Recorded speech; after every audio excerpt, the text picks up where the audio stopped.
Hunters, with Title Update 4 and Arch-Tempered Jin finally here, it's time for a brand new Insect Glaive build guide. But first, a quick disclaimer. Title Update 4 introduces even more RNG. Yeah, thanks for that. My goal is always to give you the absolute best builds possible, but with the RNG factor, that's not always possible. I try to balance these builds a little bit out, because I don't want to ignore the players who want to squeeze every last bit of damage out of their setup. So to keep things simple, I will cover 3 builds. A crafted build, meaning a build using a crafted talisman, which is attainable for literally everybody. The max damage build, this is the best possible setup if you have perfect rolls. Another disclaimer, I don't have the perfect rolls, trust me, I tried. I will go over the build on what you need to get. And my own go-to build. This one I recommend for most players. It's fairly easy to get, doesn't really heavily rely on RNG, and mostly important, won't make you rage quit because you get one shot, because to be honest, if you're playing Insect Glaive, you can get one shot. Before we jump into build, we need to talk about the Kinsects and the RNG Talismans. When it comes to Kinsects, there are 2 strong options right now.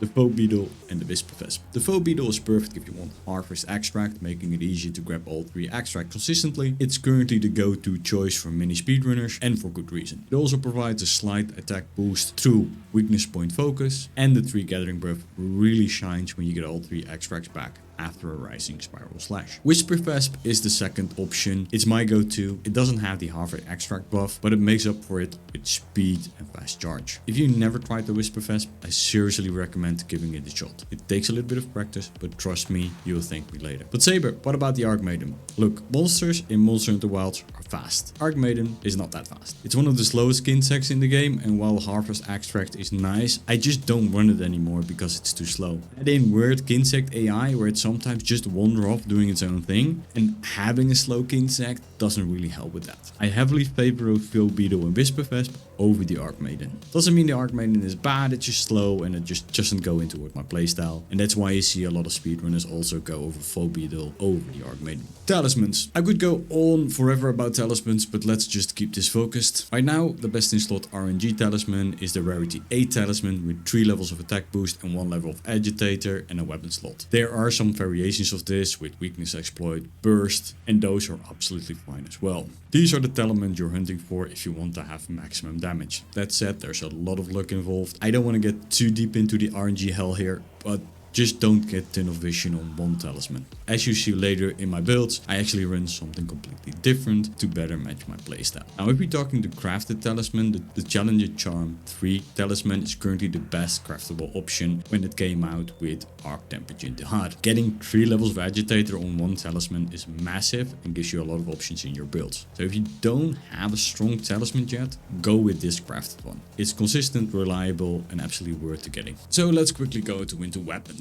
With the GOG Arch-Jin, the weapons will always underperform, so they're not really an option anymore. So overall, crafting your Arch-Jin first, nothing has changed. You want to have 3 attack type of the element you want. Ideally, you want to craft 1 Arch-Jin per element. If you don't want to fully commit to that grind, Dragon is the easiest bang for your buck in Wilds because the most monsters are vulnerable to the Dragon element. Next, you have to reinforce. With in Title Update 4, there's been a slight change. So if we want to go for the best rolls, reinforcement upgrades you want to aim for are 4 times attack and 1 times sharpness. This is the baseline moving. There is also, if you have 3 times attack, 1 times sharpness and 1 times affinity, that's the next best thing. So don't try to go out of your mind to getting that 4 times attack and 1 sharpness. So if you get 1 type of affinity in there, that's pretty good roll, only underperforms a little bit over the 4 times attack. So when you have your Arch-Jin ready,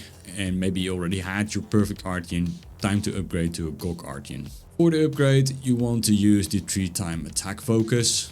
That's currently the best for the Insect Glaive. The set bonuses you aim for are personal preference, but if you're chasing maximum damage, the community figured out pretty quickly that the best rolls are Lord's Soul and Gore. On paper, this is the highest DPS setup available. I don't have one yet, and trust me, I tried, but RNG Jesus just doesn't love me. If you have to settle for something, I would always recommend to do a Lord's Soul on a weapon, so you always have that Guts Tenacity. Next to Gore Magala and Lord's Soul in your weapon, let's go into 2 other skill recommendation. for your weapon, which you really want on your weapon for extra damage increase. So the first one, which is a good one you shouldn't skip over, is the Vulgar Engine at Will, which gives you extra stamina bar. Why is this interesting? Because you want to have maximum might uptime as much as you can, and with the extra stamina bar it basically prevents it from falling off. So really good solid option if you don't have the Gormagala and Lord Sol combination. Next to that you also have the Ebony Odo Garen's power, which is better for damage than the Vulgar, but the extra burst boost, which will actually give you extra damage overall, is just really good to have. It's not as good as the Gormagala, but having this extra on your sets is not a bad option. So if you get this option with Lord Sol, for instance, would take it if I can. Trust me, rerolling is just annoying. So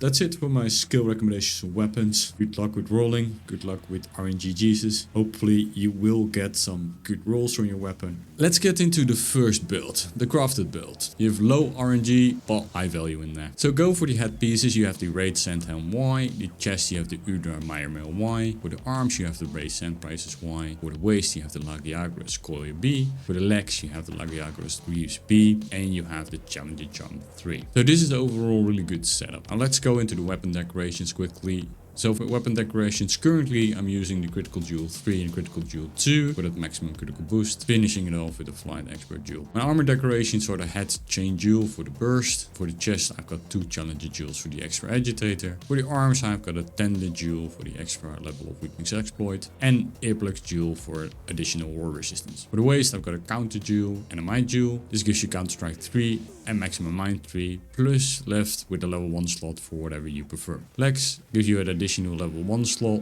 which gives you some room for defensive options if needed. Let's go over the overall skills in this build. So this build gives you critical boost 5 with that critical jewels, of course, airborne level 1, weakness exploit level 5, agitator level 5, counter strike level 3, maximum might level 3, evade extender level 2, latent power level 1, burst level 1, stamina surge level 1, and earplugs level 1. And this build gives you, of course, the Leviathan Fury for the Azure Bolt for a little bit of extra damage. And of course it cuts Lord Sol. What makes this build great is it lets you tinker and adjust depending on the matchup. In my opinion, that gives flexibility. The flexibility it gives is nice, and it doesn't require a crazy amount of grinding to get. So let's get into the second build. So the second build starts with the Lagiagras Helm B, the Shard Mail Y, the Gorf Embrace B, the Shard Coil Y, and the Lagiagras Greaves B. This build really goes for that Lord Sol, Gormagala, Tyranny on the weapon to have that maximum damage output of the Black Eclipse.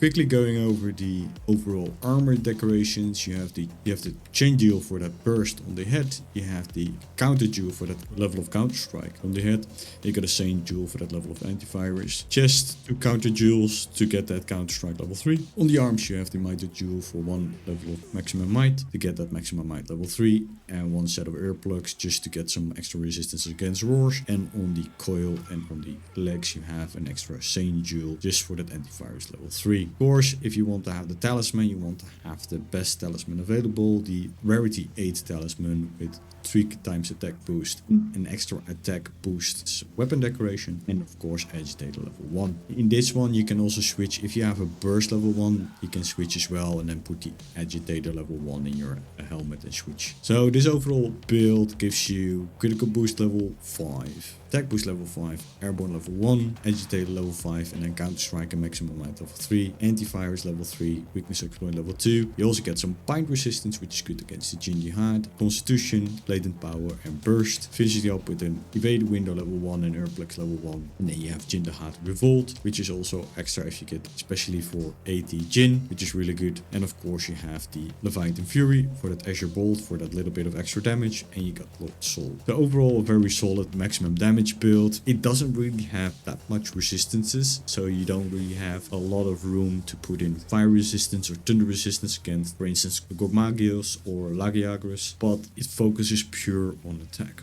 This is one of the reasons why I won't recommend this build overall to anyone that is not really that good with the Insect Glaive yet. Because if you get hit, you will lose 75% of your HP and then you will be drinking up a potion or a max potion or anything like that constantly because you just cannot take hits. You're really good if you can prevent a lot of hits. This is a very solid build going full attack. But if you're looking at maximum damage, this is what you should aim for. So let's go into my final go-to build, and it's a little bit different. I'm not squeezing out every single point of damage here. I'm just trying to have a good time, staying comfortable, not stressing, while still hitting hard. I farm Gog with this, so it has proven it multiple times. For the headpiece, you go for the Vorgehelm B. For the chest piece, you go for the Ultra Mail Y. For the arms, the Ray Sand Race Y. For the waist, you go the Regius Coil B. And for the legs, you go for the Duno Wild Goose Y. For the talisman, you want to have an RNG talisman with at least airborne, and I got lucky and rolled a speed eating level 2 and divine blessing level 2, which fits this build and my playstyle perfectly. So for the weapon decorations, I've got critical jewel 3, critical jewel 2 and one attack level 3 jewel in there. So there are a lot of options for the last one. You can just do Mind's Eye or some other as well. Because I've got airborne, I don't need flight, so that's why I put the attack jewel just for some extra damage in there. Let's go into the armor decorations quickly. For the head, I have my chain jewel for that level 1 of burst, and I got one free level 1 slot for whatever you want. I've got the chest, two levels of tenderizing for that weakness exploit. On the arms, I've got a challenger jewel for the extra level of agitator and a tenderizing jewel for another level of weakness exploit. For the waist, I got another tenderizing jewel for another extra level of weakness exploit. I've got 2 level 1 slots which you can do whatever you want with. I got the legs, 1 more tenderizing jewel for the weakness exploit 5 and 2 additional level 1 slots for full flexibility. And for the talismans, I had an extra level 2 slot, and so I added a jumping jewel for good measure. So for the overall skills, you get critical boost 5, fire attack level 3 and handicraft level 1 from one of the jewels of my weapon, airborne level 1, weakness exploit level 5, agitator level, divine blessing level 3, fire resistance level 3, evade extend level 3, quick seed level 3, counter strike level 2 and speed eating level 2. Finishing up with burst level 1, evade window level 1 and shock absorber level 1. And of course you got Lord Soul due to all the Y pieces in there. So why does this build work for me is I've got a lot of level 1 slots which give you a lot of flexibility. I can adjust resistances, I can put in protective to finish up my divine blessing level 3. I've got a lot of options, shockproof for instance, which you can add. There's a lot of options which you can do, and you're lacking only a little bit more DPS, but you will survive. And especially when you get hit really hard by these level 9 monsters and the Arch-Tempered variants, you really want to stay alive. And I see too many people card too often because they're just running these maximum damage builds, but when they get hit they just get splatted and guarded and they basically refill the hunt. I was lucky in this because if you're looking at the overall build, if you're looking at quick sheath, if you're looking at speed eating, if you're looking at divine blessing, it just gives so much options to staying alive. I can quickly resheath my weapon, quickly put a life powder or put another potion in just to keep my health up if I made a mistake. And it's easy to make mistakes in wilds, especially with some off hitboxes. So that's why I love this build. It's a really good variation. It gives a lot of damage. It works in the hardest hunts Monster Hunter Wilds has to offer. So I just want to try to make these builds as fun as possible. If you happen to roll Fulgur Will on this weapon, it gets even better because you have that extra stamina bar, but yeah, that's just an extra plus.